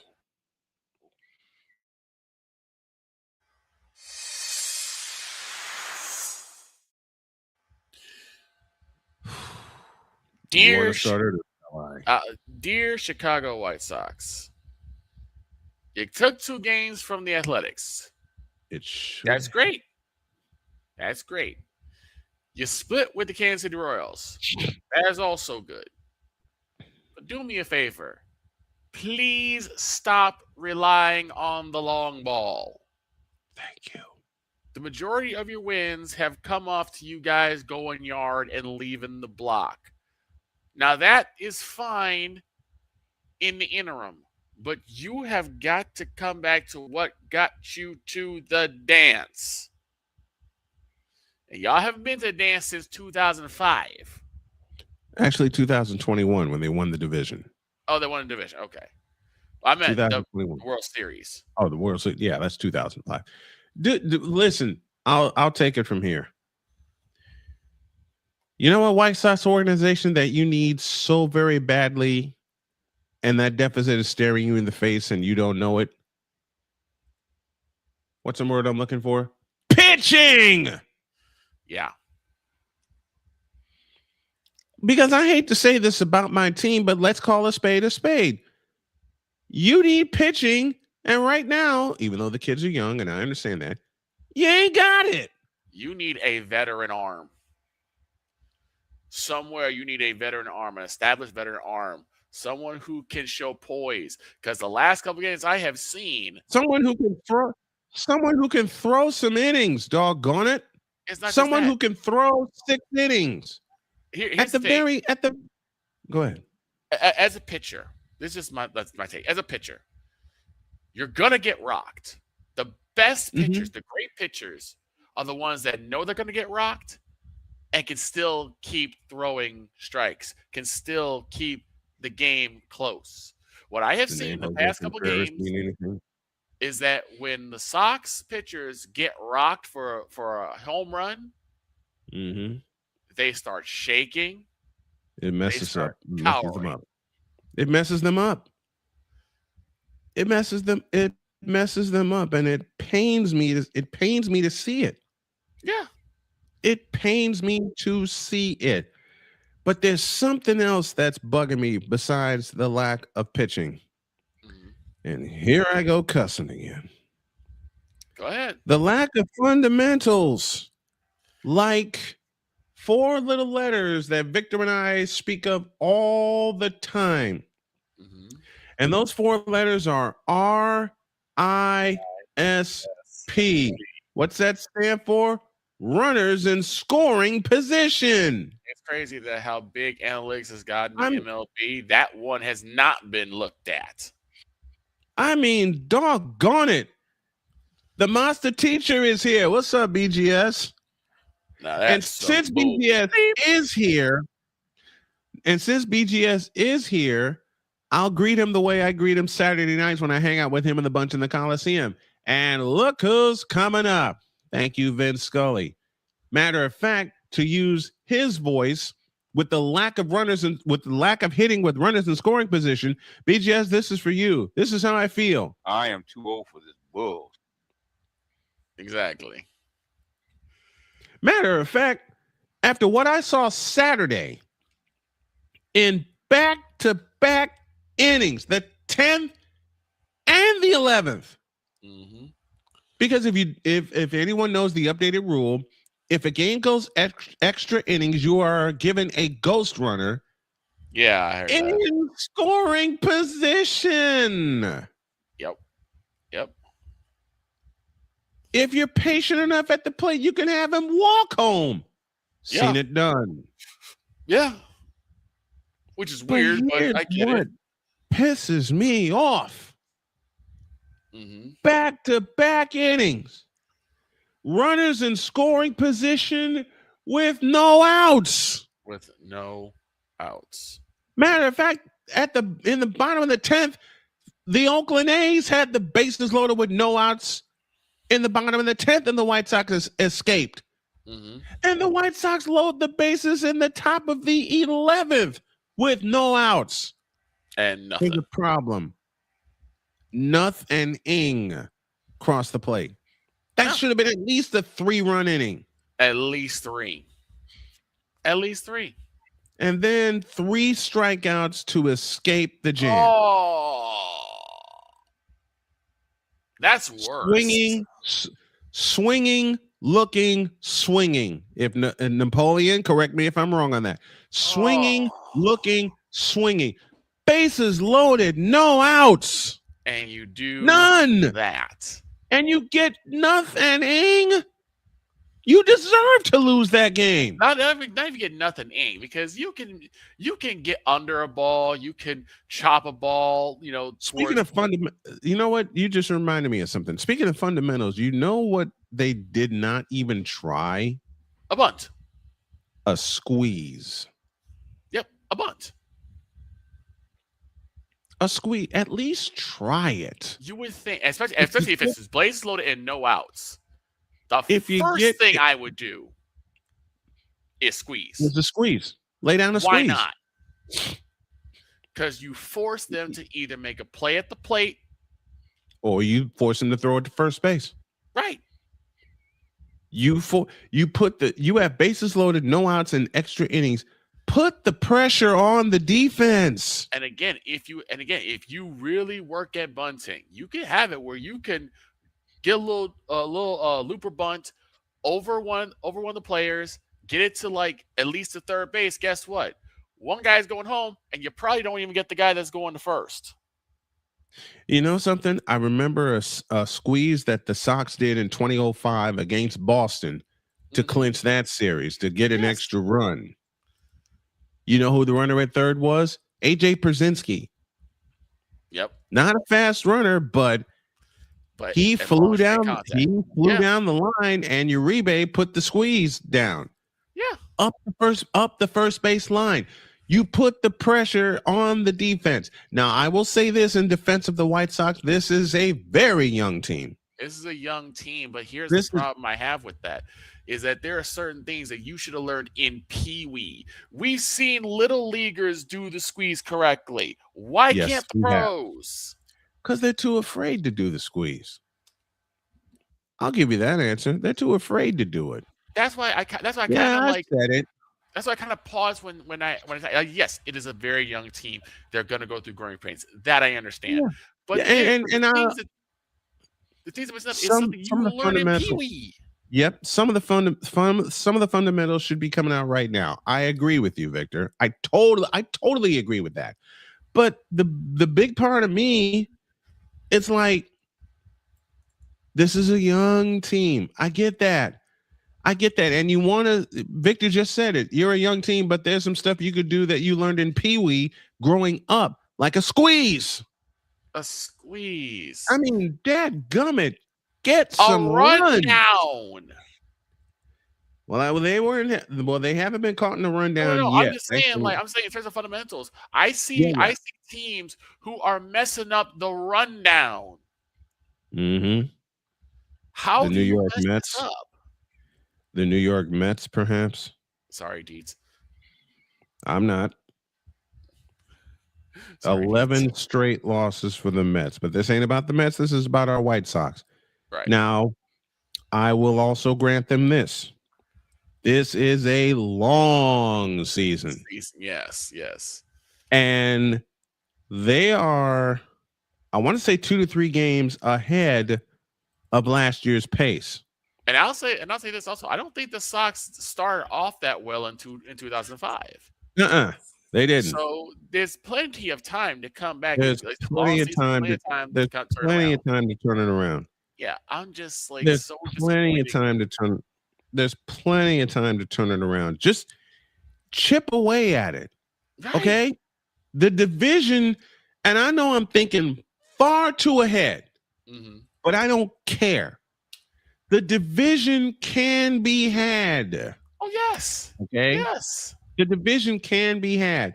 What you need to do is start with your arms. Yes. And right now, our closer is former Philly Sir Anthony Dominguez. And I will say this bluntly, I don't trust him. Because he threw away a game against Kansas City. Right. Well, you're not going to be perfect, but my thing is that you guys, the offense feeds the pitcher. The offense feeds the pitching. If you are a pitcher and your team goes 1, 2, 3, 1, 2, 3, 1, 2, 3, they're not looking to go out for that next inning. And then what makes it worse is if they actually start getting runs on the board, but nothing comes across, then your pitcher feels deflated because now he's like, I have to win this game on my own. Because my hitters are not hitting. They're not helping me. It began with the first game of the year when we went to Milwaukee. It felt so much like we were actually going to do something that game because first inning. Chase Mydroff led that game off with a home run. Yep. The problem? He hasn't hit one since. He led with the home run. The problem with that game is the Sox only scored the first run and the last run. Milwaukee did the rest of the damage. Exactly. 14 runs between the 2nd and the 8th inning for Milwaukee. Between the 2nd and the 8th inning for Milwaukee, they scored 14 runs. 14 runs. As a matter of fact, it was between the 3rd and the 8th inning. Because we retired them in order. In the first and the second. Yep. Yeah, you're right. You are correct. Absolutely. We retired the Brewers 6 out of 8 batters in the first 2 innings. Nothing since. And then they got to get they went and batted at will. They batted around twice in that game. And that just plain pisses me off. Yep. But again, to allow 2 things. This is a very, very young team. And you got, in essence, 4 months to turn this thing around. Now, how far will they turn it around? I don't know. Because I didn't expect them to compete as a whole because they are such a young team. So we got to allow that, right? I'm not looking at this thing through rose-colored glasses. I'm looking at this thing factually. Because there was this graphic that came up during one of the games I did that this was the 4th youngest team in baseball. This is the fourth youngest team in baseball. Mm-hmm. So we got to allow that. But doggone it, get some runs. How did Harry Carey put it? How did Harry Carey put it? Let's get some runs. And again, I don't know if this is a discipline thing. I don't know if this is just a hitting thing. But it seems like whenever there's runners in scoring position, the Sox just flat out get nervous. Hey, like they just know something's going to go wrong. You know what? I'll allow this. Given their recent history, happens to the best of them. Yes. Happens to the best of them. That's why they play 162 games. Exactly. I'll give them that. Easy. I'll give them that. That's why they play 100. That's why I play the 162 games. It's just frustrating to see that constant, those two constants, lack of pitching and lack of run production. Yes, manufacturing runs. Say that again, please. Manufacturing runs. Manufacturing runs. D said it a couple weeks ago while I was in the office. What is the one key thing for anyone who's coming at the bat? Get them on, get them over, get them in. Get them in. It's that simple. Yesterday and Friday, we saw flashes of that. Mm-hmm. And I love Murakami already, okay? Yeah. Yeah, he's going to be someone to watch. He's going to be someone. He's going to be the anchor of that offense. So now you've got that. Now the White Sox have got that anchor. Frank Thomas, hello. What position is he? What position is Murakami? What position is Murakami? First base. So he may end up being this Frank Thomas. Team's first, either that or Paul Konerko. He might be this version of this team's version of Paul Konerko. But the key is they have their anchor in the field. I do expect this team to gel at some point this season, even if it's going into next year. Yes. Give us something to look at. You know what I mean? Give us something to believe in. Give us something to look forward to. Right. All right? Give us something to believe in. Give us something to look forward to, because I believe in this team. They're young, they're hungry, they play hard. It's just the fundamentals have to catch up with them. Yeah. And next time we talk to Mr. Spivey, I want to ask him that too. And you see that with every young team. You see that with every young team. The fundamentals as a team, and I'll put that in there. The fundamentals as a team have to catch up with them. Mm-hmm. Victor, your final thoughts. And I would look directly at the coaching staff, from the manager to the hitting coach to the pitching coach. All you guys need to start taking some accountability in this play. These past couple of games, you guys say, okay, I like the fact these guys can hit for power, but they need to start hitting for contact. I'm going to start doing some more squeeze drills, some more bunt drills. I'm going to start seeing these guys start pitching for the outside corner. The days of Jose Contreras. The days of Freddie Garcia. Days of John Garland. And Mark Burley. I got a name for you. The days of Jack McDowell. I mean, heck, go back to the days of Chris Sale at this point. I'll go further back. The days of Lamar Hoyt, yes. Floyd Bannister. If I remember that foursome that they had, I'll remember it later. But for now, ladies and gentlemen, these are the random musings of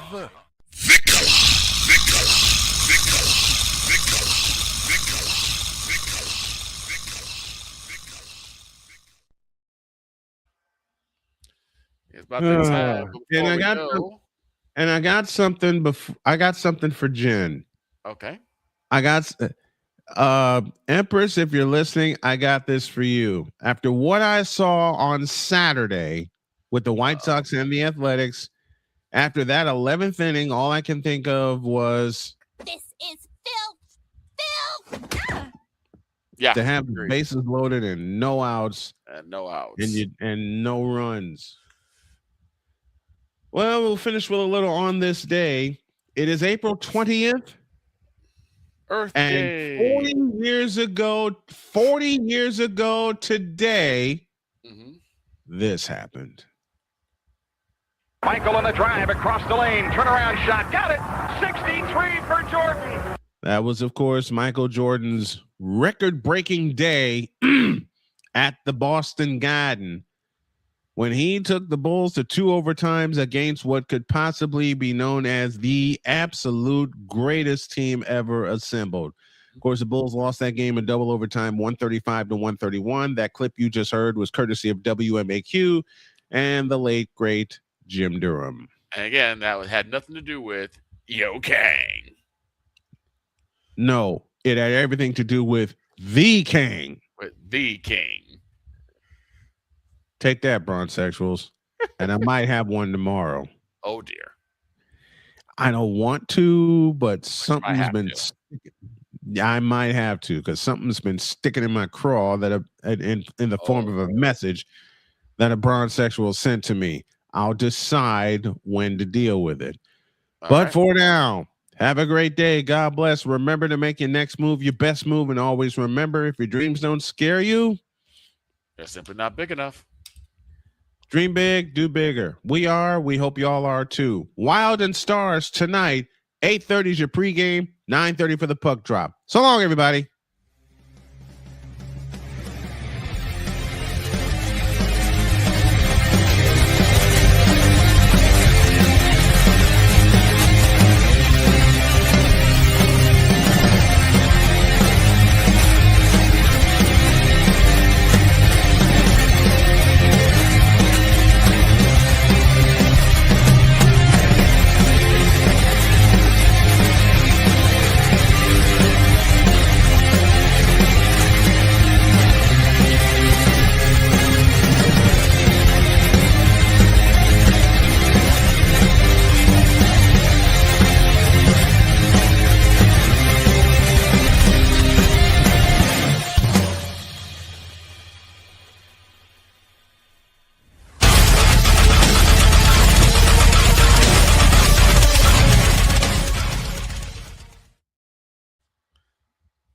Tonight, Wild and Stars game 2 from Dallas. 8:30 is our pregame, 9:30 is our puck drop. So long, everybody. Peace out.